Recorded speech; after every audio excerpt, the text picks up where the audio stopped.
Morning, જય માતાજી, જય ગિરનારી. મારા નવા વ્લોગમાં ફરીથી તમારું સ્વાગત છે. આજે વરસાદી દીદી વ્લોગ સ્ટાર્ટ નથી કર્યો કેમ કે હજી એમને પગ દુખે છે. કેમ વરસાદી? આમ જો કેવી રીતના કાંઈ પગ લાંબા કરી.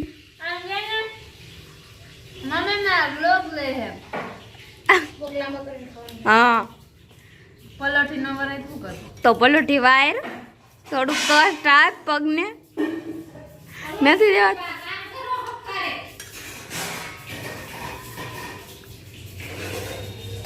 મેગી ખાસ કેવી છે? સારી છે. મને એમથી પગ દુખતા છે તો કઈ ખબર નહીં હોય મેગી કેવી લાગતી. પગ દુખે, મોઢું નહીં. વાગી ગયો છે 10 અને ઘઉં સાફ કરવાનું કામકાજ ચાલુ કરી દીધું છે. કેમ દર્શિતાબેન? સારું ને? Good morning. કેમ કામકાજ ચાલે છે? સારું ચાલે છે. જો ઘઉં સાફ કરવાનું કામ ચાલુ કરી દીધું છે. કેવા કાકરા દેખાય? ચાલુ છે કામકાજ ચાલુ છે. ઘંટીમાં ઘઉં દરવાનું પણ ચાલુ કરી દીધું છે. હાલો, અત્યારે વાગી ગયો છે 1 અને બપોરનો ટાઈમ થઈ ગયો તો હાલો બધા બપોરો કરવા.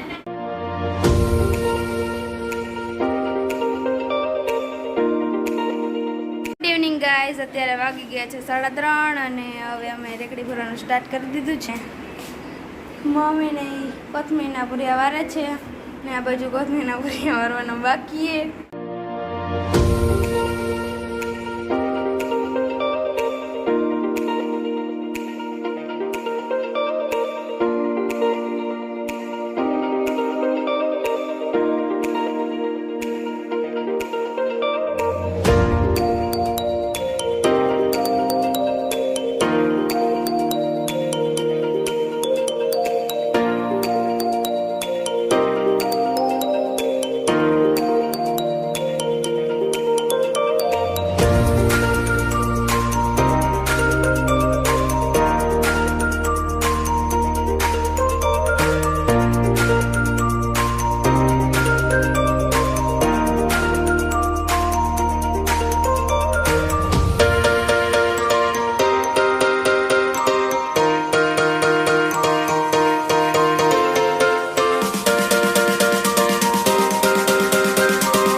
આદુ સાફ થઈ ગયું છે અને હવે આદુને ધોવાનું છે. તો હવે મમ્મી એને રેકડી ગોઠવા માંડ્યા અને લીમડો પુદીના ગોઠવીએ છે અને મૂળા પણ ગોઠવાયા છે અને અહીંયા ગોઠવાનું બાકી છે ને ડુંગળી ગોઠવી દીધી છે અને હજી કોથમીર ને મેથી બાકી છે ગોઠવવાની અને હજી થોડુંક આદુ પલળી જાય પછી થોડુંક આમ ધોઈ નાખવાનું છે અને પછી થોડુંક સારું થઈ જાય એટલે એમ સારું આદુ.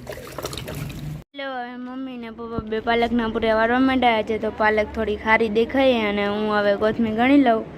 હવે કોથમીરના પૂરિયા વરાઈ ગયા છે અને મીરા વણના વાંદરા પાડે. હાય મીરા, શું કરસ? હા, શું કરસ? શું થાય? કસરત? ઓહો, હવારે હોય, અત્યારે કસરત ન હોય. હવે એને પાલક હારીને રેકડી મૂકવાને તો હું પાલક હારવા માંડું. હવે પાલક હરાઈ ગયો હોય, હમણાં મમ્મી ગોઠવશે પાલક. ચાલો, હવે ફાઇનલી રેકડી ભરાઈ ગઈ છે અને ડુંગળી ગોઠવાઈ ગઈ છે સરસની મસ્ત ફ્રેશ અને આદુ લીંબુ ને આદુ તો નથી, લીંબુ ને મરચી છે ખાલી અને મેથી. કોથમીર આજે થોડી સારી છે, ગાદાવાળી તો છે જ અને પાલક પણ એવો છે થોડો સારો છે, ઠીક અને મૂળા તો એકદમ ફ્રેશ અને મસ્ત છે અને આ બાજુ મરચી ને બે ચબલા રાખી દીધા છે અને ફુદીનો ને લીમડો, ફુદીનો ફ્રેશ છે મસ્ત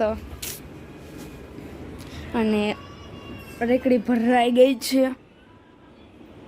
હાલો, અત્યારે વાગી ગયા છે 8 અને આરતી કરવાનો ટાઈમ થઈ ગયો એટલે હવે અમે કાકાના ઘરે દશામાં આરતી કરવા જઈએ અને આજે તો છેલ્લો દિવસ છે એટલે આજે તો જાગરણ છે એટલે બધા વિડીયોમાં રહેજો અને જોઈજો કેવું જાગરણ કરી છીએ અમે.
ઓ મારા દશામાં તમે દર્શન ક્યારે આપશો?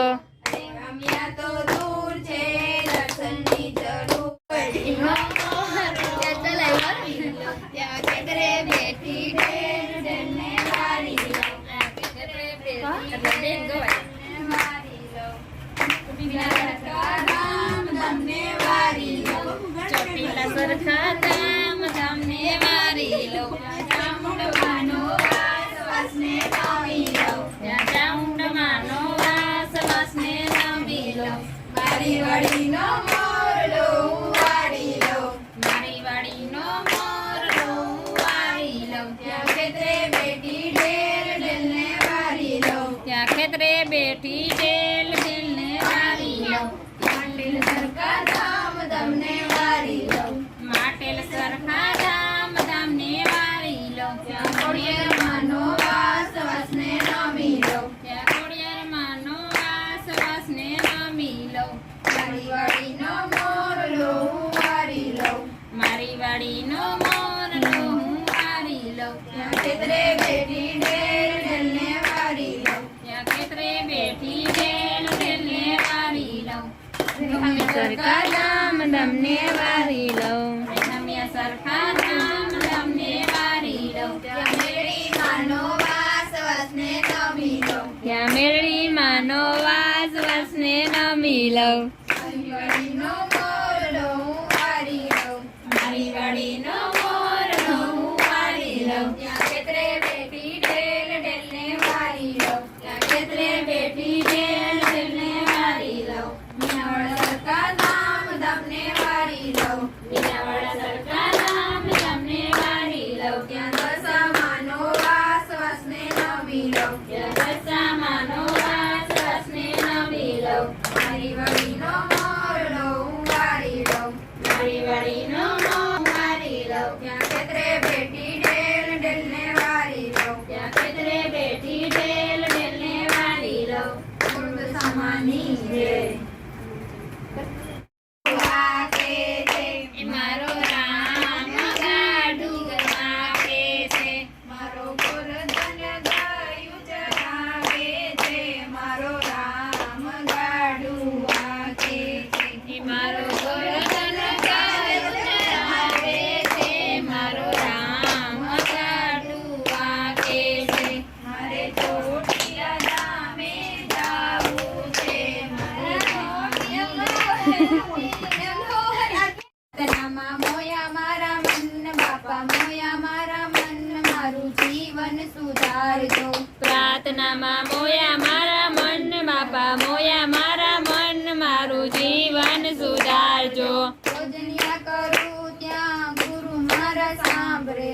ભોજનિયા કરું ત્યાં ગુરુ મારા સાંભળે. થાળીઓમાં રમે રામા પીર બાપા રમે રામા પીર મારું જીવન સુધારજો.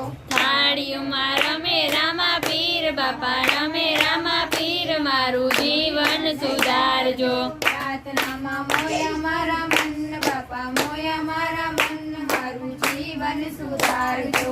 પ્રાર્થનામાં મોયા મારા મન બાપા મોયા મારા મન મારું જીવન સુધારજો. દશામાની જય. બોલો રામા પીરની જય. તો હવે પોગી ગયા છીએ દશામાનું જાગરણ કરવા મોટા બાપુના ઘરે, અને હવે અહીંયા વિડીયોનો એન્ડ થાય છે, અને જાગરણનો વિડીયો પાર્ટ 2 માં નાખીશ, એટલે હવે અહીંયા વિડીયોનો એન્ડ થાય છે. જો તમને મારો વિડીયો ગમ્યો હોય તો વિડીયોને લાઈક કરજો, શેર કરજો અને સબસ્ક્રાઈબ કરજો, અને વિડીયો કેવો લાગ્યો કમેન્ટમાં જરૂર કહેજો. કાલે આપણે મળશું એક નવા બ્લોગ સાથે. ત્યાં સુધી બાય બાય.